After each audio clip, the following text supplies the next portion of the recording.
जय श्री कृष्ण सर। आप सभी का मेरे चैनल पर स्वागत है। आइए सुनते हैं संतान सप्तमी की कथा और जानते हैं संतान सप्तमी का महत्व क्या है। भाद्र मास की शुक्ल पक्ष की सप्तमी तिथि संतान सप्तमी और अनंत सप्तमी के नाम से जाना जाता है। भविष्य पुराण में बताया गया है कि सप्तमी तिथि भगवान सूर्य को समर्पित है। सप्तमी तिथि के दिन भगवान सूर्य की पूजा अर्चना करने से आरोग्य और संतान सुख की प्राप्ति होती है। इस दिन भगवान सूर्य की अष्टदल से पूजा की जाती है। तो भगवान को घी का दीपक दिखाया जाता है। वह लाल पुष्प और उसमें भी यदि लाल कनेर का पुष्प मिल जाए तो अत्यधिक उत्तम फलदायी होता है। संतान की कामना से जो लोग संतान सप्तमी का व्रत रखते हैं के लिए नियम है कि वह व्रत को दोपहर तक कर ले। शिव पार्वती की प्रतिमा को सामने चौकी पर रखकर उनकी पूजा करें। पूजा में नारियल, सुपारी और धूप दीप अर्पित करें। माताएं संतान की लंबी उम्र और उनकी रक्षा की कामना करते हुए भगवान शिव को कलावा लपेटे। बाद में यह कलावा अपनी संतान की कलाई पर लपेट दें। संतान सप्तमी की व्रत कथा। संतान सप्तमी व्रत संतान सुख प्रदान करने वाला व्रत है। इस व्रत से संतान को आरोग्य और दीर्घ आयु की प्राप्ति होती है। भगवान श्री कृष्ण ने एक बार पांडुपुत्र युधिष्ठिर को भाद्र मास के शुक्ल पक्ष की सप्तमी तिथि के महत्व को बताते हुए कहा था कि इस दिन व्रत करके सूर्य देव और लक्ष्मी नारायण की पूजा करने से संतान की प्राप्ति होती है। भगवान ने बताया कि किसी समय मथुरा में लोमस ऋषि आए थे। मेरे माता पिता देवकी तथा वासुदेव ने भक्ति पूर्वक उनकी सेवा की तो ऋषि ने उन्हें कंस द्वारा मारे गए पुत्रों के शोक से उबरने के लिए आदेश दिया। हे देवकी, कंस ने तुम्हारे कई पुत्रों को पैदा होते ही मारकर तुम्हें पुत्र शोक दिया है। इस दुख से मुक्त होने के लिए तुम संतान सप्तमी का व्रत करो। राजा नहुस की रानी चंद्रमुखी ने भी यह व्रत किया था, तब उसके भी पुत्र नहीं मरे। यह व्रत तुम्हें भी पुत्र शोक से मुक्त करेगा। देवकी ने पूछा, हे देव, मुझे व्रत का पूरा विधि विधान बताने की कृपा करें ताकि मैं विधि पूर्वक व्रत संपन्न कर सकूं। लोमस ऋषि उन्हें व्रत का पूजन विधान बताकर व्रत की कथा सुनाने लगे। लोमस ऋषि ने कहा, नहुस अयोध्यापुरी का प्रतापी राजा था। उसकी पत्नी का नाम चंद्रमुखी था। उसके राज्य में ही विष्णुदत्त नामक एक ब्राह्मण रहता था। उसकी पत्नी का नाम रूपवती था। रानी चंद्रमुखी और रूपवती में घनिष्ठ मित्रता थी। एक दिन वे दोनों सरयू में स्नान करने गई।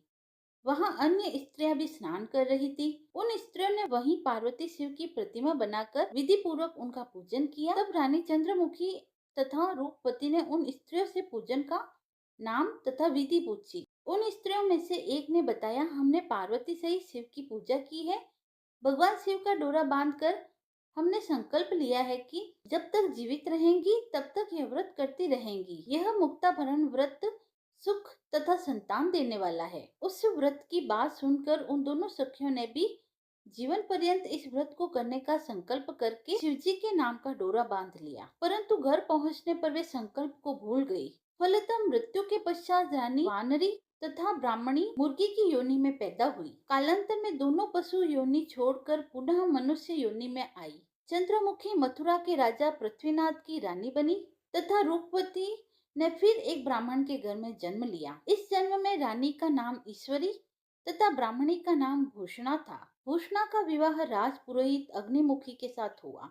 इस जन्म में भी उन दोनों में बड़ा प्रेम हो गया। व्रत भूलने के कारण ही रानी इस जन्म में भी संतान सुख से वंचित रही। प्रौढ़ावस्था में उसने एक गूंगा तथा बहरा पुत्र जन्मा, मगर वह भी 9 वर्ष का होकर मर गया। भूषणा ने व्रत को याद रखा था, इसलिए उसके गर्भ से सुंदर तथा स्वस्थ 8 पुत्रों ने जन्म लिया। रानी ईश्वरी के पुत्र शोक की संवेदना के लिए एक दिन भूषणा उनसे मिलने गई। उससे देखते ही रानी के मन में डाह पैदा हुई।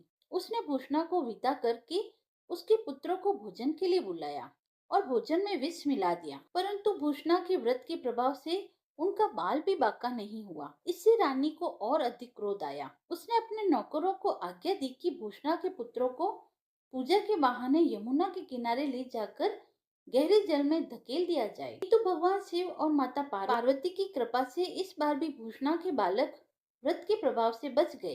परिणामतः रानी ने जल्लादों को बुलाकर आज्ञा दी कि ब्राह्मण बालकों को वध स्थल पर ले जाकर मार डालो, किंतु जल्लादों द्वारा बेहद प्रयास करने पर भी बालक न मरे। यह समाचार सुनकर रानी को आश्चर्य हुआ। उसने भूषणा को बुलाकर सारी बात बताई।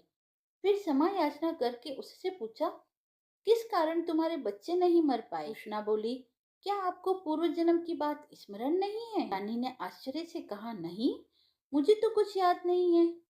तब उसने कहा, सुनो, पूर्व जन्म में तुम राजा नहुस की रानी थी और मैं तुम्हारी सखी। दोनों ने एक बार भगवान शिव का डोरा बांधकर संकल्प लिया था कि जीवन पर्यंत संतान सप्तमी का व्रत किया करेंगी, किंतु दुर्भाग्यवश हम भूल गई और व्रत की अवहेलना होने के कारण विभिन्न योनियों में जन्म लेते हुए अब फिर मनुष्य जन्म को प्राप्त हुई है।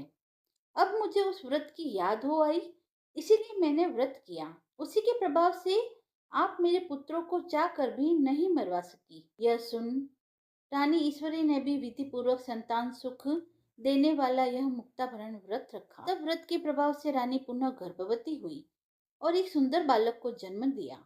उसी समय से पुत्र प्राप्ति और संतान की रक्षा के लिए यह व्रत प्रचलित हो गया। श्री कृष्ण भगवान कहते हैं, मेरी माता ने भी इस व्रत को रखा और लोमस ऋषि के बताए विधान के अनुसार माता ने इस व्रत के नियम का पालन किया। इससे मेरा जन्म हुआ और मैंने कंस के अत्याचारों से धरती को मुक्ति दिलाई।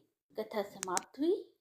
यदि आपको कथा पसंद आई हो तो आप मेरे चैनल को लाइक शेयर एंड सब्सक्राइब करें। धन्यवाद।